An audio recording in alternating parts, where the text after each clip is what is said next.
नमस्कार, welcome to my channel.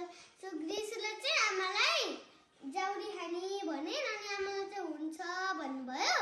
आमालाई चाहिँ रेडी गर्नु भइसक्यो। अब हेरौँ के रेडी गर्नु भइसक्यो। च्याउ, आलु, काउली, के अरे यो जुकिनी, लसुन र अदुवा, सिन्की। That's not sinki, baby. के हो त आमा? That's simi. सिमी, ब्रोकाउली, गाजर र के अरे यो पनि बिर्स्यो मैले। इङ्ग्लिसमा के भन्छ थाहा छ तिमीलाई? ओखरा। नेपालीमा चिप्ले भिन्डी। हो, भिन्डी। अनि चाहिँ आमाले चाहिँ मिक्स आलु चामल बनाउनु भयो।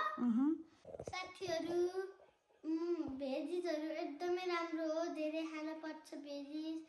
मलाई पनि मन पर्दैन, तर आमा बाबाले खान पर्छ, राम्रो हुन्छ हेल्थको लागि भनेर भन्नुभयो। त्यही भएर म खान्छु। नि मेक स्योर हजुरको आमा बाबालाई पनि लिसन गर्नुहोस्। हजुरले त जाउली पकाउन सुरु गर्नु भइसक्यो रहेछ त। गिसु तिमीले पनि हेल्प गरेको? बी केयरफुल, आगोमा नछोस्। अनि चाहिँ के राख्नु भयो रहेछ त? हजुर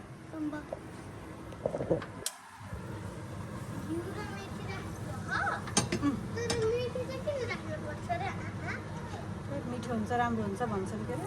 अलिकति ज्वानो पनि पुऱ्याइदिन्छु।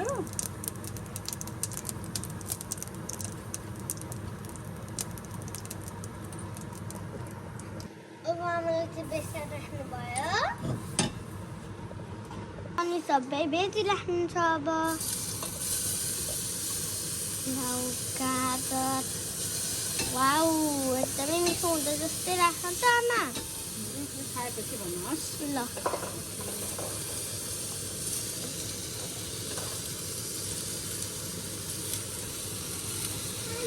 भेजी त हुन्छ त्यसको।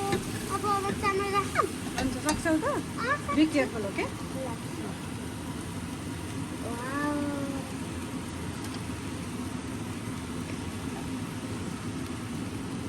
जाउली पकाउनु त गाह्रो भयो आमा।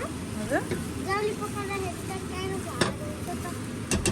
काम गर्न के गर्न सजिलो हुन्छ र बेबी? ओके, अब त्यो सबै खनाउ नि त नि चामलहरू। सबै लाग्छ। हातले खनाउ न, हातले। हात सफा छैन होइन?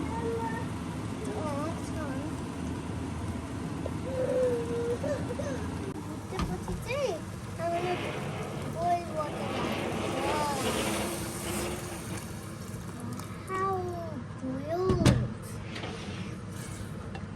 अब यसलाई चाहिँ एकछिन सिटी लगाउने, 5-6 सिटी। त्यसपछि रेडी भयो। Are you excited to eat? Yes, I'm very excited.